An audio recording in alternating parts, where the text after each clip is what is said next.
अस्सलाम वालेकुम रहमतुल्लाहि व बरकातुहू।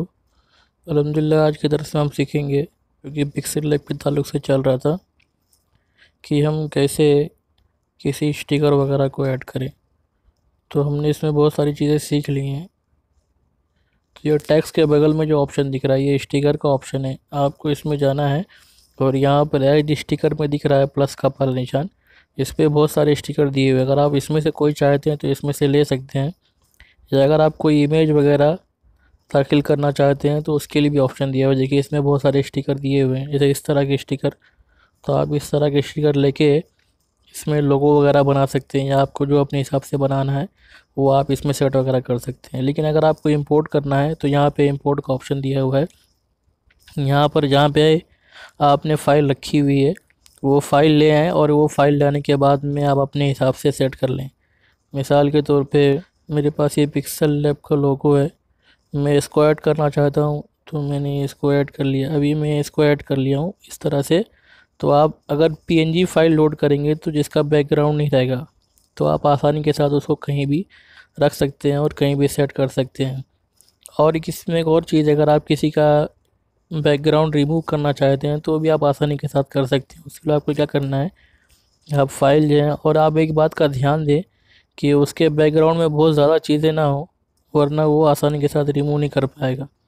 कुछ कुछ चीज़ें होंगी तो आसानी के साथ रिमूव कर देगा। जैसे मेरे पास एक इमेज है, जब मैं चाहता हूँ कि इसका बैकग्राउंड रिमूव हो जाए, जैसे वाइट कलर जो इसके पीछे दिख रहा है वो हट जाए, तो उसके लिए क्या करना है, आपको ये कलर लेना है, ये इमेज लेना है।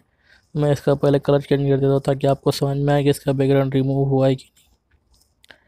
अब ये देखिए, ये इमेज को आपको वापस से सेलेक्ट कर लेना है। सेलेक्ट करने के बाद में आपको उसी ऑप्शन में जाना है। उस ऑप्शन में जाने के बाद में यहाँ पे नीचे की तरफ आपको इरेजर कलर का ऑप्शन दिख रहा है। इरेजर कलर देखिए ये लिखा हुआ, आप इस पर क्लिक करें और उसको इनेबल कर दें। इनेबल करते साथ ही देखिए इसका बैकग्राउंड जो है वो ऑटोमेटिक गायब हो चुका है।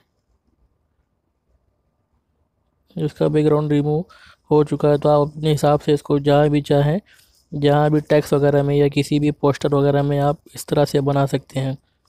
और अगर आपको कोई पोस्टर वगैरह बनाना है तो इसके लिए भी इसमें ऑप्शन दिया हुआ है। आप शेप के अंदर बहुत सारे, इसमें देखिए ये आप खोलेंगे तो इस तरह के बहुत सारे ऑप्शन दिए हुए हैं कि आप इसमें से किस तरह से चाहते हैं। तो आप अगर इस तरह से चाहते हैं तो आप छोटा बड़ा करके जैसा भी आपको सेट करना है तो आप अपने हिसाब से इसको भी एडजस्ट और सेट कर सकते हैं। ऐसा कलर वगैरह चेंज करना है तो इसमें ऑप्शन दिया है कलर वगैरह चेंज करने का, वो भी आप आसानी के साथ इसमें कर सकते हैं। इमेज का कलर वगैरह करना चाहते हैं तो आप इसमें उसको भी कर सकते हैं। मिसाल के तौर पे देखिए जैसे ये है, अभी इसको मुझे कलर करना है तो ये देखिए इसके अंदर ये कलर वगैरह भी मैं चेंज कर सकता हूँ, दूसरा कलर। अगर आप कोई इमेज लाए हैं और आप अगर उसको कलर करना चाहते हैं तो ये भी ऑप्शन दिया हुआ है कि आप उसको अपने हिसाब से कलर कर लें। या आप इसको थोड़ा सा हाईलाइट करना चाहते हैं, मिसाल के तौर पर डार्क या लाइट रखना चाहते हैं तो भी ऑप्शन दिया हुआ है। इसके अंदर आप जाकर देखिए इसको लाइट डार्क वगैरह कर सकते हैं, जैसे भी आप अपने हिसाब से चाहें।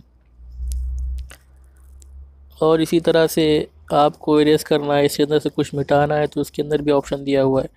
जैसे अभी मैं इरेज का ऑप्शन लेता हूँ और ये मुझे लोगो नहीं चाहिए, तो आप अपने हिसाब से ये ऊपर की तरफ देखिए ये जो पॉइंट है आप इसको छोटा बड़ा कर लें, और इसके बाद में इस तरह से इसको भी थोड़ा सा बड़ा कर लें। उसके बाद इसको मिटाना शुरू कर दें। आप इसको मिटा देंगे और मिटाने के बाद में आपको ओके पे क्लिक करना है। ये देखिए यहाँ से निशान हट चुका है, थोड़ा सा बचा हुआ है तो आप इसको थोड़ा सा और मिटा दें और ओके कर दें। देखिए ये पूरा निशान बिल्कुल हट चुका है। इस तरह से आप किसी भी इमेज वगैरह से कोई भी चीज़ हटा के आसानी के साथ आप उसको सेट कर सकते हैं। ये थी हमारी सी मुख्तसर सी क्लास। इंशाअल्लाह और भी अगर कुछ इसमें रहा एम बताने लायक तो मैं इंशाअल्लाह अगली क्लास भी बनाऊँगा। अस्सलामु अलैकुम वरहमतुल्लाहि वबरकातुहू।